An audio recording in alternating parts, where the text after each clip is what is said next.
Hey everyone, there's this cool new series that takes us behind the scenes and into the fridges, kitchens, and pantries of some of the most popular YouTubers. Check out this clip. Hey guys, Cassie here from Vlogalotties. I'm Greg Benson of Mediocre Films. Brussels sprout stalks are in season. Cinnamon swirl bread makes the greatest French toast ever.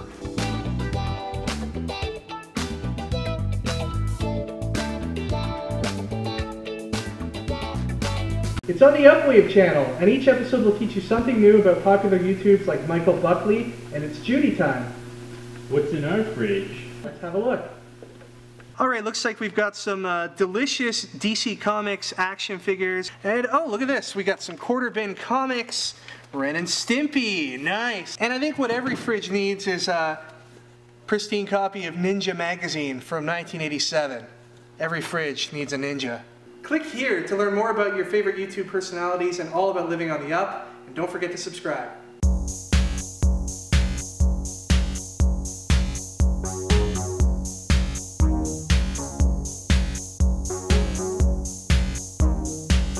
Hey everybody, and welcome to Previews Reviews, where we take a look at the coming attractions in comics, collectibles, and all kinds of other awesome things coming to stores in the future. We've got a new format for this show, so what we're going to do is, instead of showing you one long 30 to 40 minute video, as they've been known to become lately, we're going to break it up into more manageable chunks and spread them out throughout the course of the month, so you'll be getting a couple of these every week. So hopefully you like our new format. If you don't, blame Ricky. Oh no. But we're going to quickly get into it, Ricky, with a comic that will be coming out in December 2013. And it is Justice League 3000, issue number 1. The new series, starring the heroes of today, tomorrow, is resolicited, now with legendary artist Howard Porter on board. But what are these heroes doing in the year 3000, and who or what brought them there?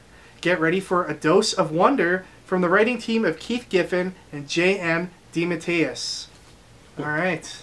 Sounds pretty cool. Did you see some of the art from this book? Some of the solicitation art. It looks wicked. You got like a very Frank Miller looking Batman, but also it looks like it takes some things from Batman Beyond. You've got a Flash who's wearing some sort of like mask over his face, a hooded Green Lantern, and Wonder Woman pretty much looks like Wonder Woman.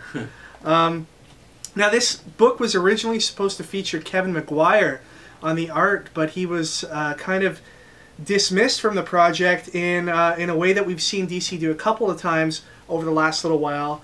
It's just one of those things where he wasn't aware that he was no longer the artist on the book, and they announced that somebody else was taking over. Yeah, it was kind of like the same way that Ray Fox was taken off of Batgirl when they brought Gail Simone back into it. It's just like, you're not on Batgirl anymore. Come on, DC. And it's the fans that usually let the person know that they might have been fired. That sucks. So a lot of people are excited about this book because Howard Porter was the artist on Grant Morrison's legendary run on JLA. A lot of people believe that kind of defined his work as far as the DC universe goes. And he's back on the book now, and he's had some issues he's had to overcome. When he was at the peak of his career, he had an accident and he lost use of his hand for a little while, and he's been kind of on this road back to being a full-time artist again. So, you know, there's a feel-good story in all of this. Yeah. And I mean, like, space is just awesome. So, there you go. Yeah. Justice League. Space is cool. So the release date on this is December 2013. It was originally supposed to come out in October, but they pushed it back due to the artistic changes. Hopefully it works out for them. I think so. It looks good. Just DC, you gotta be nicer to these people. Yeah, you gotta treat your talent with some respect, right? I mean, are you ever gonna want to work for DC at this point? Not if they're pulling these shenanigans, right? Wait a second, though. Somebody like offered you the chance to write some DC comics. You're not gonna say no, are you? No. Well, are they paying? Well, yes. I mean, yeah, I think they have to. But even if they said to you, look, we're gonna put you on this book, but at some point during the course of your run on this, we might just remove you from it entirely. We might disrespect you. Yeah. Would you still take a job with them? Yeah, probably. All right, cool. I think most of the people would feel the same way. I'm a total sellout. What can I say? You gotta be a sellout sometimes. Next up, Ricky, is a line of toys from the Batman universe. So that's what we're doing in this new show. Yeah, we're going back and comic forth. Toy. Next episode, comic toy. Yeah. Okay, so we have the Batman Arkham Origins Series 2 action figures. Inspired by the designs from the upcoming Batman Arkham Origins video game, which introduces an original prequel story set several years before Batman Arkham Asylum and Arkham City, comes 4 of Gotham City's most dangerous criminals. You have Firefly, Deadshot, Anarky, and Deathstroke. Ooh. Big players in the Batman universe. Yeah. Well, I mean, Deathstroke and Deadshot have been very popular. For sure. Over the last couple of years, especially with the games and then with Arrow.